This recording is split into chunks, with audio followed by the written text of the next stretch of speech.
This series includes content that may not be suitable for all listeners. Listener discretion is advised. Previously on Valley of Shadows. At the time, the Antelope Valley was a cesspool. It was a desert. It was known for manufacturing methamphetamine. So people were getting busted left and right. It was a little bit like the Old West in a way. I mean, this is a very unusual, strange place. Rick Ingalls was a resident deputy. I will show you the area he lived in. He knew this area probably better than anybody. Tom Hinkle brings it up to my boyfriend. Tells him Aujay was on a jog, ran across something he shouldn't have ran across, and he had to be taken care of, meaning he was killed.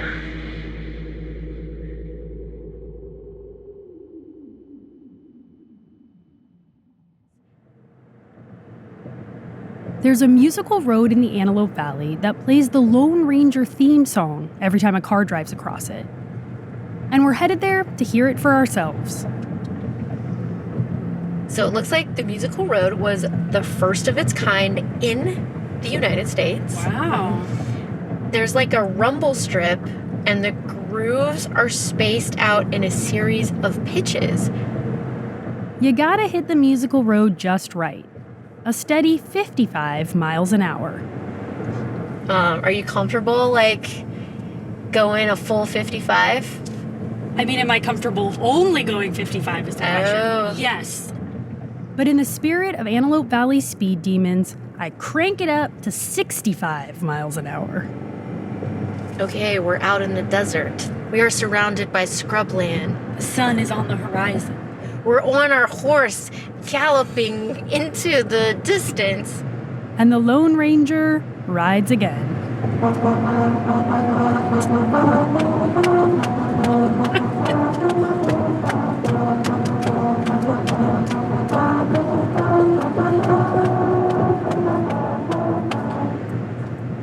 Exhilarating. The end of that really does slap like super Calvin-ish. Yeah. Dun, dun, dun, dun, dun, dun. Yeah, that part I legit felt like I was on a horse. The Lone Ranger was first dreamed up in the 1930s for old-timey radio listeners. A moment later, a thunder of hoofs, and Silver, with a Lone Ranger in the saddle, sped into the night. The masked cowboy restores order in an otherwise lawless place, the Wild West. This is a raw frontier. You must take a realistic attitude. This is a place where mayhem, theft, and murder are the commonplace instead of the unusual. But this lawless frontier isn't just a trope in fictionalized westerns. It's also the backdrop of Jon Aujay's disappearance in the Antelope Valley, where cowboys and outlaws haven't given it up. A car would race down the road shooting guns out the window. Retired Captain Mike Bauer. And we didn't think anything of it because we said Antelope Valley is kind of the Old West. But the gunslingers riding roughshod over these desert towns ride iron horses. Outlaw bikers travel in packs across the valley.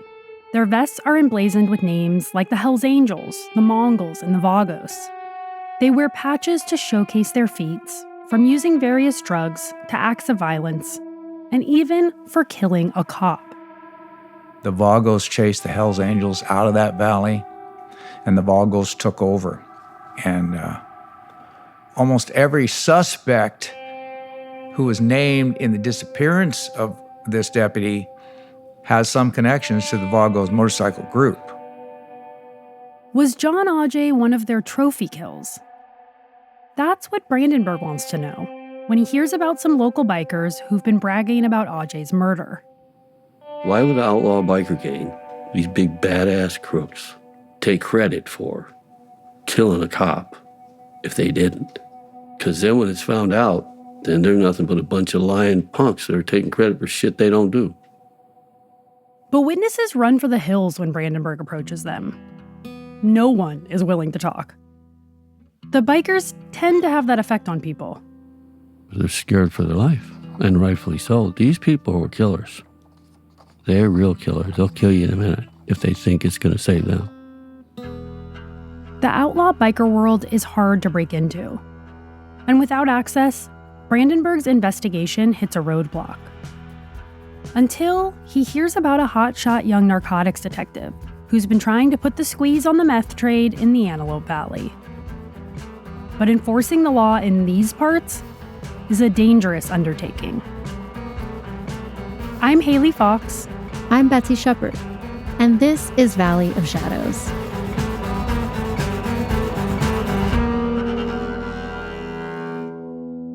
Episode 4, Outlaw Country.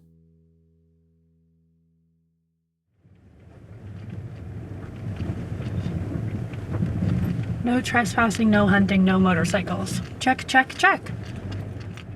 We're on our way to meet Darren Hager, former narcotics detective for the Los Angeles County Sheriff's Department.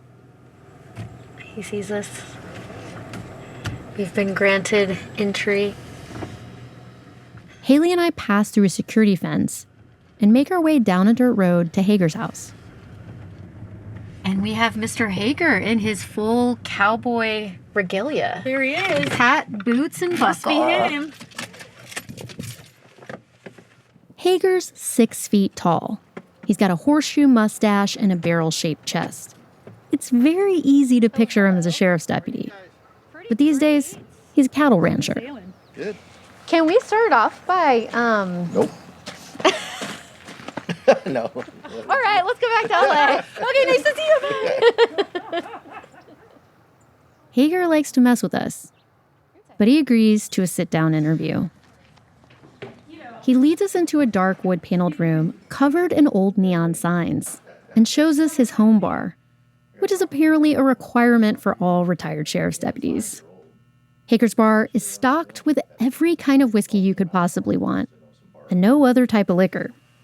I built the bar, just try to make it as rustic and Western as I could. You really do feel like you're in an old saloon or something. That's the whole purpose. And just when we thought the vibes couldn't get any more Yellowstone, we notice a big-ass taxidermied buffalo head mounted to the wall. The one on the wall was our herd bull. He got pneumonia, so we mounted his head. What made you want to farm buffalo? Like, that's a real challenge. It was Larry Brandenburg's idea, the homicide detective. That's right. Darren Hager and Larry Brandenburg ran a buffalo farm together. They became friends in 2000 and then business partners in 2003. And the thing that first brought them together was the Jon Aujay case. It's a long story, so we pull up stools at Hager's bar. He pours himself a glass of whiskey and starts from the beginning. Like, the very beginning. As a little kid, I always wanted to become a police officer. Just like any normal kid, either a cowboy or a police officer, right? I like to think of myself as a pretty normal kid, but I can't say I ever wanted to be a cowboy or a cop. Hager is cut from a different cloth, though. He went to the Sheriff's Academy pretty much right out of high school, and by his early 20s, he was working patrol in the Antelope Valley. They put me into a patrol car, and I was just a hookin' bookin' machine. That's just what I like. Hager was a hookin' bookin' machine. As in, he made a lot of arrests. I was either number 1 or number 2 in stats for felony arrests out of the entire station every time. We ask if he acquired any nicknames at the LASD. You know, like the Enforcer, the Hammer, something tough. Hager's reluctant to answer, but we keep prodding. Nobody likes you, too. They called me Pee-wee because I looked like Pee-wee Herman. Are you happy?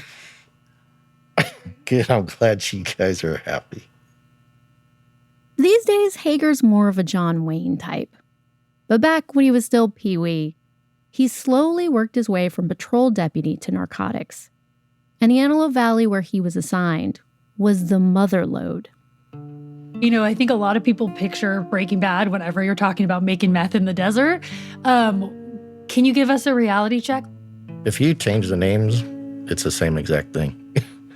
The meth we were receiving was like super crystal clear meth, but it was 97% pure meth. It was top of the line, Breaking Bad meth.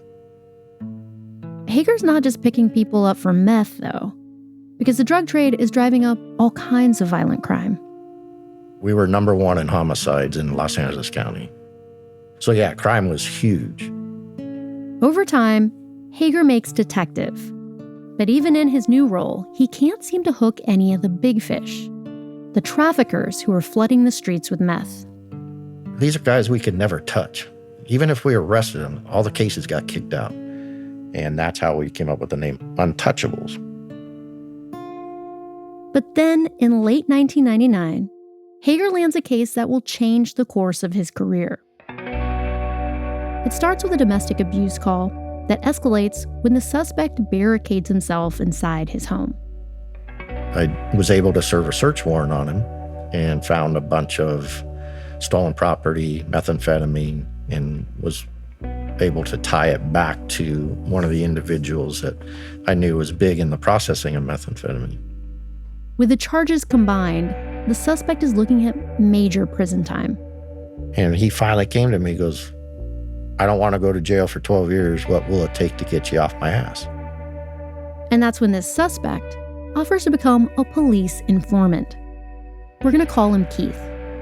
I go, what do you got? He goes, I will give you dealers in the methamphetamine world out here that you've never touched before. And that started the ball rolling. Keith is willing to name names to help Hager bust the area's meth giants. But first, Keith needs some assurance no one will ever find out. He claims there's a lot of powerful people involved, dangerous people like the bikers, who do not fuck around. The outlaw bikers were big out there. If you crossed them, it was a guaranteed death. There was going to be murder. Hager realizes he's in over his head, so he kicks the info up to his supervisor. I go, look, this is like above my pay scale. This is huge. This is way huge. And it got even bigger. His supervisor calls a meeting with a few other detectives. Hager tells them everything discussed must stay in the room. But less than 24 hours later, Hager gets a call from Keith, his informant. He goes, who did you tell? It's already on the street that I'm talking to you. Keith manages to convince people he's no snitch. But the problem remains. The dealers have a direct line to someone in the sheriff's department. Keith says he knows a number of dirty deputies. He said, look, if you go forward with this, Deputy X, Y, and Z are going to know exactly what's going on. So you got to protect me. Hager doesn't know what to think, but it's his job to reassure Keith. I had no confirmation that deputies were dirty, but for the safety of my informant, I don't want them injured. That's your main goal, is you never want an informant hurt. And that's why we're using aliases for Keith and other informants, to protect their identities. Hager sends Keith's concerns up the flagpole to the second in command at the Narco Bureau. He goes, don't talk to anybody else. Take it to the feds. Take it straight to DEA. He goes, you can't trust anybody in here. That's what Hager does. He meets with the Drug Enforcement Administration, tells them about the meth trade in the Antelope Valley, the Untouchables, the leaks in the department.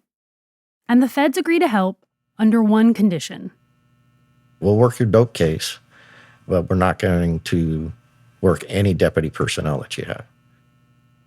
So the DEA and the Sheriff's Department come to an agreement. It'll be a joint effort. The DEA will lead the charge on the meth trafficking investigation, and the LASD will handle claims of police misconduct and crimes outside of narcotics. The feds ask Hager to be their local guide, because this is an unusual place, and he knows it well. I couldn't tell you how many police pursuits and chases we had through the desert, because it's pitch black out there and you're running over rattlesnakes and jackrabbits trying to get the bad guy, and they just feel they're going to get away. So I got sworn in as a federal agent for them, even though I was still LA County deputy sheriff. From the start, there's a huge emphasis on discretion. To protect against leaks, the task force will operate in a vacuum, without the knowledge or help of local deputies. We got to keep this quiet. Not just that I was going undercover, but quiet internally. Like, nobody needs to know. That's where the name Operation Silent Thunder came up. Operation Silent Thunder. Almost overnight, Hager's life is turned upside down. I was taken completely out of the station. I wasn't allowed at the station. I couldn't drive my vehicle to the station. I couldn't talk to any more deputies at the station. He grows a beard to disguise his appearance. And he's relocated to an abandoned fire station, where he and 5 DEA agents set up offices. It's one of many safe houses used by the task force. They were just old abandoned houses that we had keys to. Had several of those so we could swap different houses so people weren't tailing us and seeing what we were doing. Despite all Silent Thunder's efforts to keep the lowest of profiles, word of Hager's star informant reaches homicide detective Larry Brandenburg. He knew that my informant was involved in this meth trade, so he wanted to ask him if he knew certain things about what's going on in the Outlaw Valley. Hager bristles at first. He's mad that word of his informant is making the rounds. But he softens when Brandenburg says he's chasing a lead related to the disappearance of Jon Aujay. Because Hager knew Aujay. He worked with him in Bosco a number of times. So Hager hears Brandenburg out. And he told me what he was learning. I go, "You're the homicide detective, but I sure don't believe it." Up until now, Hager had heard little about Aujay's case. Just that he vanished in the Punchbowl. So he's surprised by the murder allegations. But he agrees to let Brandenburg talk to Keith at a clandestine location. You get out there in the middle of the desert, you make sure no one's around. You're constantly looking out the windows. They meet in a remote part of the Mojave Desert and pile into an unmarked police van. Hager makes the introduction, and the informant starts talking. He said he'd been hearing things from drug dealers that Aujay was off duty and he came across a meth lab. Brandenburg has heard this before, but this is added confirmation. And the drug dealers killed him because he came across this lab and they didn't want it exposed and go to jail. And that they dropped him in a hole. It's the same story with the same names. He brought up Tom Hinkle, said they called him God, and that he was a cold-hearted killer. And he said that he heard that Richard Carroll may also be involved. That's the guy who owned the meth lab right next to the Punchbowl. Prior to this, Brandenburg had just suspected Carroll's involvement. So that kind of got our attention, that he's putting out the right place, the right names. Hager gets some new names for the task force. Brandenburg lands some witness corroboration. But the biggest outcome of this meeting is that Hager and Brandenburg have entered into a kind of unofficial partnership. Hager knows he's got to maintain the cone of silence, but the department tells him anything beyond narcotics should be passed along to the appropriate law enforcement division. So that's what Hager does. He hands off Aujay leads to Larry Brandenburg. And over time, the men develop a type of alley-oop rapport. We would get the door open through our informants to where Larry wanted us to go, and then pass that information on to Larry, and then he'd try to put the homicide investigation together, and it worked great. And in the process, they take a liking to each other. And then we started hanging around each other, and then we started talking off duty, and there might have been a couple of glasses of chocolate milk here and there off duty. And whatever, we became good friends over it. While Brandenburg works the homicide angle, Hager follows up on the names Keith has given him. We talked to probably thousands of people on the street. And you got to put that link chart together. Who knows who? Are they really worth looking into a little more or talking to a little more? And every time you talk to one person, that person's going to give you a whole dozen other names. And sometimes, one of these names pays off. It's a new eyewitness who allegedly saw Aujay in the Punchbowl area at sunset, right before he disappeared. And the witness tells Hager that Aujay had company.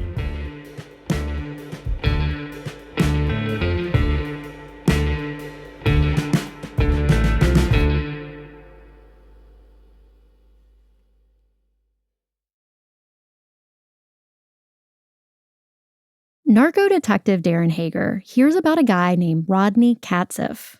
He's fresh out of jail and finds work with a local lawyer, digging up dirt on people. So Rodney Katzeff was out shaking trees and bushes and interviewing people and doing his own thing. Katzeff is tied into the local drug world, including the godlike Tom Hinkle. So all sorts of characters opened up to him. And it turns out Katzeff has a lead. He tells Hager about an interview he did with a man who claims that he saw Jon Aujay in the Punchbowl at dusk, right before he disappeared. This is a huge development, because up until this point, all reported Aujay sightings had been earlier in the day. So this witness, who we're going to call Matt, might have insight into Aujay's last moments. Katzeff tells Hager that Matt was confronted by 2 armed bikers in the Punchbowl, and that Matt saw Jon Aujay headed in the direction of those bikers. So Hager tracks down Matt to hear the story firsthand. At first he says they were yelling by a rock and your deputy went over to him. And he wouldn't talk any more than that. Later, Matt starts to walk back this version of events, changes the biker details, says he just saw some hippies. The next time we talked to him, he goes, well, I think the guys on the rocks were like jumping and they were just yelling, having fun. You know, it wasn't like yelling like something was going wrong, like an argument. Hager says Matt even seemed to be lying about what he was doing in the Punchbowl that day. He claimed to be up there mountain biking. But Hager learns that Matt is pretty tapped in with Tom Hinkle and Richard Carroll. He knew every player in that Punchbowl area. You know, if I went to ride a bike in the mountains, I'm not going to know everybody there. So this guy was intertwined somehow, some way. But the lead fizzles out when Matt recants his story. Hager guesses it's because Matt was scared of the bikers and what would happen to him if the bikers found out he placed them in the Punchbowl at the time of Aujay's disappearance. And then something happens that strengthens Hager's hunch. He circles back with Katzeff, that guy out there shaking those trees, to see if he has any more details about Matt's original account. But before Hager can talk to him, Katzeff disappears. His car was found burned up in the wash in Parablossom, and he's never been found again. And that's at the same time we were starting to get information from him on what we needed for our case. In September 2001, Katzeff's car is found burned out near the Angeles National Forest, not far from where Aujay had been jogging 3 years earlier. And just like the deputy, Katzeff vanishes into thin air. Hager can't help but think the 2 disappearances are related, that the men were taken out because they got too close to something. And there's a common thread between the disappearances: the outlaw bikers. If you didn't pay your debt, or if you ratted, or they thought you were going to rat, or you got involved in their business, it wasn't, hey, don't do that ever again. You're done. They got rid of you. They didn't take a chance. So that's where the murders came in. Antelope Valley has a large presence of outlaw bikers who are constantly making the nightly news. Witnesses describe a chaotic scene of gunfire and stabbing between the Hells Angels and one of the most violent motorcycle gangs in the country, the Mongols. Prosecutors say Vagos are being charged with murder, attempted murder, drug and firearms dealing. I know they don't like me to call them our local terrorists, but I'll put that name on them too. These groups also went by another name, the One Percenters. It's a term coined back in the 1940s to distinguish the majority of bikers who are law-abiding citizens from a small number of bad apples, the 1%. Some biker gangs have turned that into a point of pride, embracing the 1%er label. And that's often reflected in their names: the Devil's Disciples, the Grim Reapers, and the Diablos. The official term law enforcement uses to refer to 1%er groups is outlaw motorcycle gangs, or OMGs. The bikers got the OMG acronym well before texting emerged, just FYI. And many of these OMGs are native to Southern California. Hells Angels originated in San Bernardino. The Vagos originated in San Bernardino. The Mongols originated in Montebello, California. So, I mean, this is a lot of the mother chapters of these clubs started here. This is John Carr, a retired agent from the Bureau of Alcohol, Tobacco, Firearms, and Explosives, or ATF. He's an expert in the OMGs. And back in the day, he even infiltrated some of them while working undercover. And he still looks the part, intimidating and all muscle. Carr says that the biker gangs claim their turf, and the Antelope Valley belongs to the Vagos. The Vagos are still that old school, kind of down and dirty OMG. Carr lays out 2 denim vests that he confiscated from the Vagos during prior investigations. The centerpiece of the vest is the club's emblem. Their center patch, you can see this red devil. It's supposed to be the red Loki, the Norse god of mischief. He's on a winged wheel, and he's holding basically the Vagos banner up in his hands. And then the MC is for Motorcycle Club. Bikers are given the back patch when they're officially selected as a member. They can earn others for different contributions to the club. In front of us, there's a swastika patch, which tracks because a lot of the biker gangs have deep roots in neo-Nazism. Other patches are slightly more subtle, like the one that says MF. If you ask a Vago what it means, they'll say it means motorcycle family. But as law enforcement, we know it's what they call their motherfucker patch. It's a patch you earn for doing some form of violence, you know. I know that the Vagos will not like this comparison, but so it is a little bit like Girl Scouts in that you get patches for doing certain things. Absolutely. You there's patches you earn, and without a doubt, you know. I mean, in this culture, their cuts, their vests are one of the most important things to them. It's a very sacred thing to these guys. It's not just that the patches are sacred. There's a quasi-religious aspect to biker culture in general. The gangs hold weekly meetings they call church, and there's even a group mentality when it comes to acts of violence. You know, they use a term called a boot party, right? A boot party. Or, you know, you basically stomp the shit out of somebody. Carr saw evidence of this firsthand. A bloody corpse that the Vagos had dumped in the desert. You know, and that's part of the way this individual got murdered. He got stomped to death, just having that motorcycle boot imprint on his face. In the Mojave Desert, Detective Darren Hager says the Vagos were involved in all types of criminal activity. Police from 5 counties carry out a massive early morning raid on the outlaw motorcycle gang called Vagos.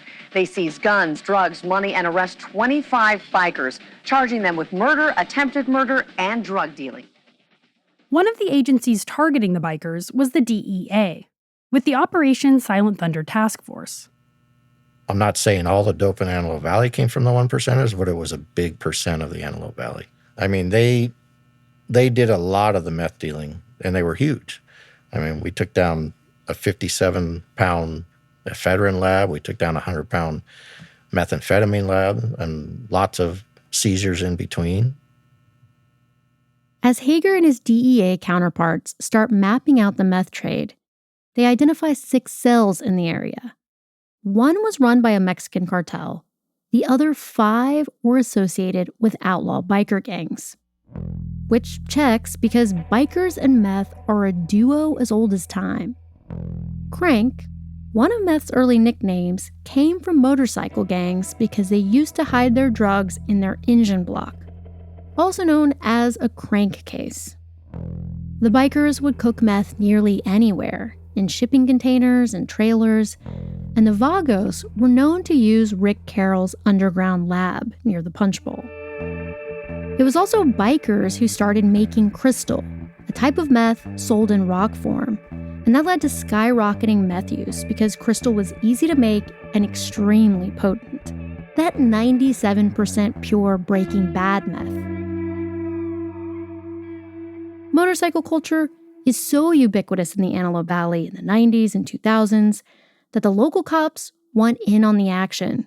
Sheriff's deputies even formed their own biker club called the Outlaw Pigs, with jackets, patches, the whole 9 yards. What's the image on the back It's of your a pig. jacket? It's a pig with horns. A pig with horns? Yeah, it's a pig with horns. Yeah. I recently hopped on the phone with Vince Burton. He's retired from the LASD now, but when Aujay disappeared, he was a sergeant at the Palmdale station, and he helped lead the Aujay search. He also founded the Outlaw Pigs. We didn't, violate the... Well, we might have sped now and then on motorcycles, but that's probably about it. We weren't thugs. Burton says the Outlaw Pigs was just a fraternal club with cops who happened to ride Harleys.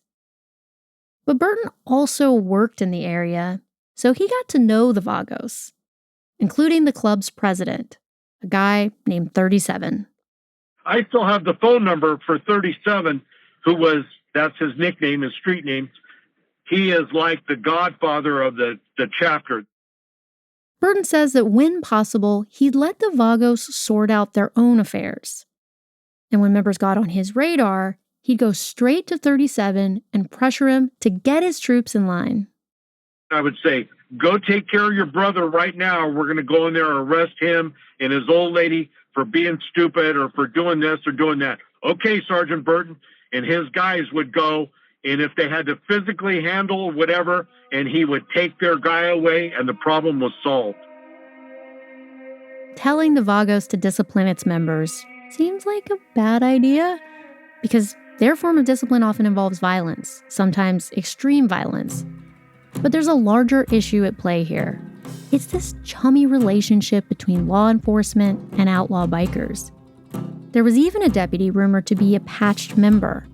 He had all the Vagos gear at home, would park his patrol vehicle outside their church meetings, and he even served as a lookout for the gang. While on duty and in uniform, he posted up outside a house while the Vagos robbed a couple inside. Burton says that law enforcement's relationship with the bikers was all strategic, a way to gather intel and maintain order. But this dynamic seems problematic, like it could be used as a cover for criminal behavior. Like, for example, when Burton tells a local member of the Hells Angels that he and his deputies have got his back. I said, hey, this is members of my team. They have already been told that at any time you can call them and that they will respond to you even when I'm gone as if it was me. And you can trust them, because if they violate my trust or the trust with you, then they'll deal with me. And they don't want to do that, because I will forever haunt them, and I have forever friends on the department who will make their lives miserable if they ruin that trust in me. Burton had a similar arrangement with members of the Vagos. And as soon as they would see who I was, they knew I wasn't going to screw with them. And I would just say, hey, Desert Rick, what's up? What's going on? Everything cool? You guys behaving? And it's funny, at a lot of these things, they would always say, well, Sergeant Burton, we don't shit in our own backyard. But sometimes they do shit in their own backyard. And Aujay's disappearance might be one of those times. Because according to witnesses, the Vagos know exactly what happened to the deputy.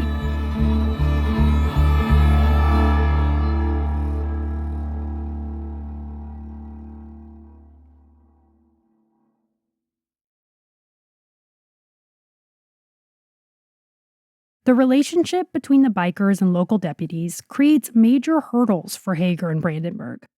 Even when witnesses are brave enough to come forward, they often change their minds before giving the detectives the information they need. They didn't know who to trust, and that makes sense.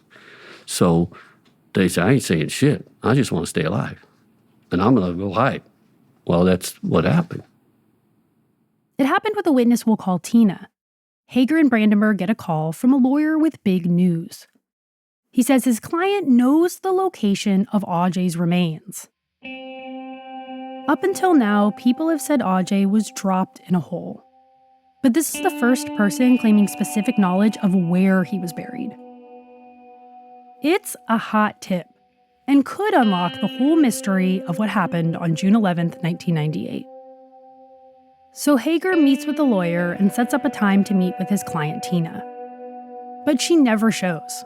Not the first time, not the second time. So Brandenburg takes a crack at it and finds out where Tina's staying. When he gets there, she refuses to open the door, saying she can't trust him because, quote, there are dirty cops out there. Brandenburg reassures Tina he's no dirty cop. And eventually she agrees to talk. She said that there was a guy in the Vagos motorcycle gang, and his name was Big Rick, and she said he was involved in this murder of the deputy, and that she had been shown where he was buried. Which we went, wow, okay. By who? And she says Big Rick showed her. A name, a supposed confession, and the possibility of forensic evidence. It's a stunning revelation. Brandenburg does his homework and finds out Big Rick isn't just a member of the Vagos. He's the sergeant at arms, the muscle, the enforcer. And as soon as they would see who I was, they knew I wasn't going to screw with them. And it seems he went by multiple names. I would just say, hey, Desert Rick, what's up? What's going on? Big Rick is also a big-time meth supplier, and according to court records, he was known for using extreme force to collect on drug debts. And he's got the look to match. A prison yard Hulk Hogan. So yeah, Tina's scared to cross him. Which is why she shuts the conversation down before Brandenburg can find out the location of Aujay's alleged grave. It was, it's like searching for a needle in a haystack out there in that desert, in that mountain. And so you couldn't convince her to show you? No, she wasn't going with us on a little field trip. She did not want to do that. She wasn't going that far. It was hard to get her to go this far. Tina's story wouldn't be the only time Big Rick's name came up in connection to the Aujay case. Big Rick was identified by Hager and Operation Silent Thunder as a linchpin in the meth production process. He was an ephedrine supplier, which means he obtained and distributed one of the key ingredients for making meth. Ephedrine is found in decongestants like Sudafed and was legal to buy at the time, but only in limited quantities. Big Rick had a workaround, though. He used a connection he had the next county over, where Hager says Rick would buy ephedrine in bulk and then distribute it to meth cooks in the greater Pear Blossom area. To people like bearded methaclaws Tom Hinkle. All the meth was coming to Tom Hinkle so he could sell the meth out of his house. And that's why Hager takes note when a tip comes in that puts Big Rick in the Devil's Punchbowl on the day of Aujay's disappearance. According to a new witness, Big Rick said he was making an ephedrine deal in the Punchbowl when he was approached by a cop, and so he shot and killed him, adding that the cop was stupid, thinking he could make the bust by himself. So in July 2001, when Big Rick is arrested during Operation Silent Thunder, Hager sees an opportunity to gather more intel on him. So we take Big Rick to jail down federal custody, where his phone calls are recorded. So when Big Rick calls home, Hager says he got a chance to hear it.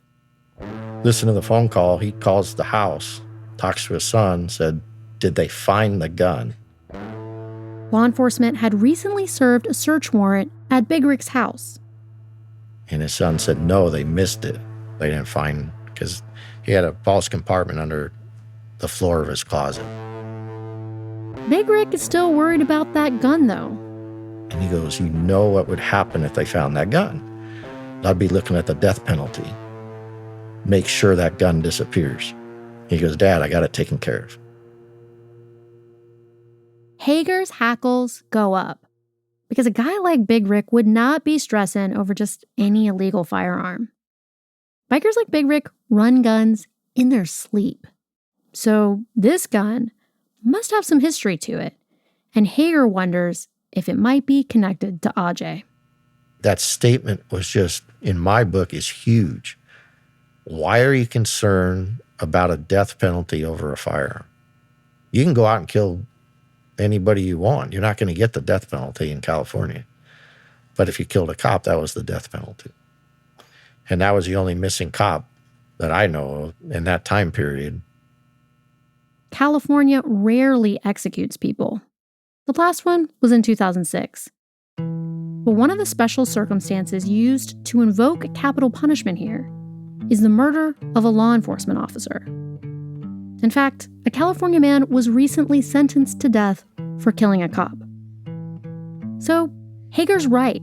Big Rick's statement is suspicious, especially in light of everything else Hager and Brandenburg have heard, like Big Rick taking Tina to Aujay's alleged gravesite and telling another witness he killed a cop, and the eyewitness who says he saw Aujay in the Punchbowl with 2 bikers.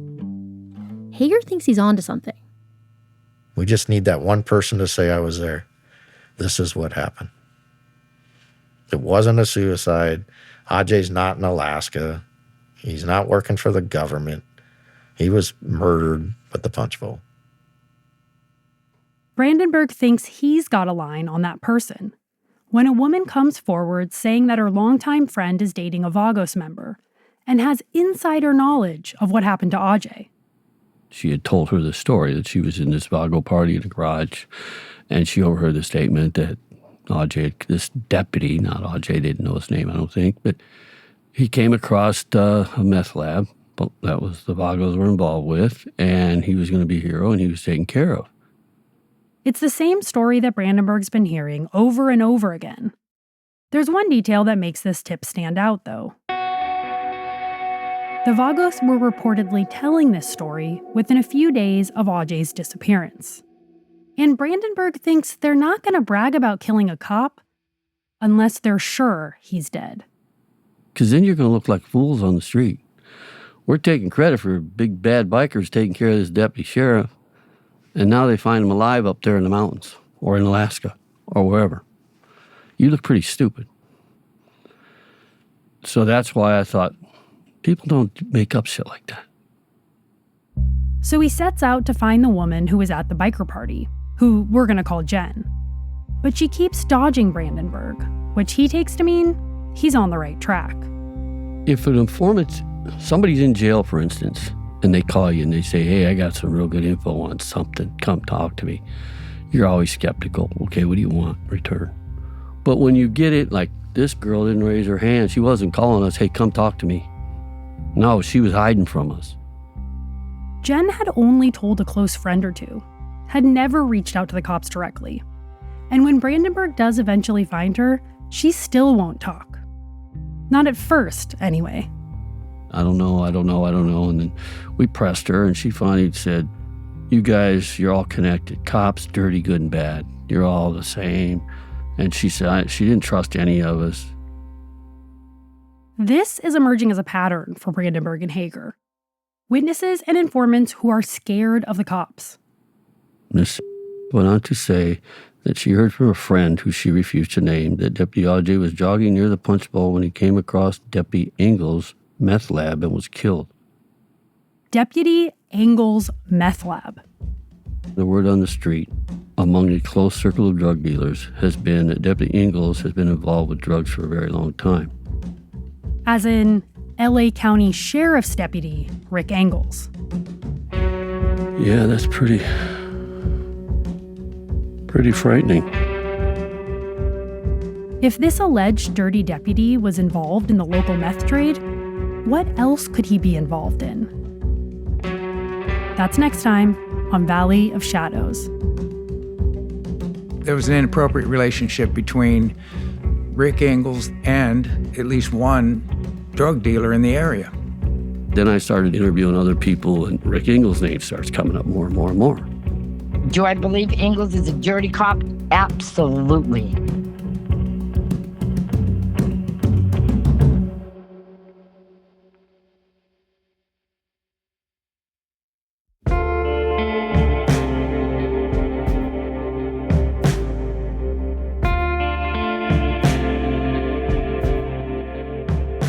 If you have any information or tips related to the disappearance of Jon Aujay, please call 213-262-9889 or email shadows@pushkin.fm. Valley of Shadows is reported, written, and produced by us, Betsy Shepard and Haley Fox.